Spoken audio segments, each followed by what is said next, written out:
দুনিয়ার সবচেয়ে গাউরগা কিসিমের 3 ধরনের বেড়াইতের নাম কই হনো? পৃথিবীর সবচেয়ে গাউরগা কিসিমের 3 বেড়া যেটি বেড়াইতের কথা হনে না, মানে জীবন ও মনের মতো হইতো না। ইতান দিলে যায় কও তুমি। 1, টেইলার বেড়া। জীবনেও জীবনও মনের মতো করে সিলাই দিত না।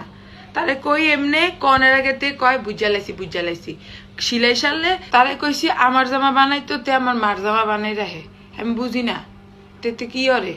এরপরে হচ্ছে ফটোগ্রাফার বেটা, তারে কই এমনে তুল ছবিটা, হেমনে তুল ছবিটা, কয় তুইলা লাইছি, পরে দিয়া কিচ্ছু হয়েছে না। আর 3 নাম্বার হয়েছে ফাইনালিস্ট জামাই বেটা। তে তো জীবনও তারা তো কোনো জানে এমনে কর হেমনে কর, তে তো করতে না জানি। এই 3 বেড়া বেডিয়াতের জীবনে আর যত কষ্ট, সব কষ্টের মূল হয়েছে এই 3 বেড়া, টেইলার বেড়া, ফটোগ্রাফার বেড়া আর জামাই বেড়া। এই 3 বেড়ার কারণে বেডিয়াতের জীবনে এত কষ্ট, বুঝছো? এই 3 বেড়ার বিচার চাও। আমার ফটোগ্রাফার আমার ছবি ভালো করে তুলে দেয় না, টেইলার আমার জামা ভালো করে বানাই দেয় না, জামাই নিয়ে তাই আমার কোনো আশাই নাই। তাহলে আর তে গোলামের ভিতরে আর কি কমু? তে তো শেষ।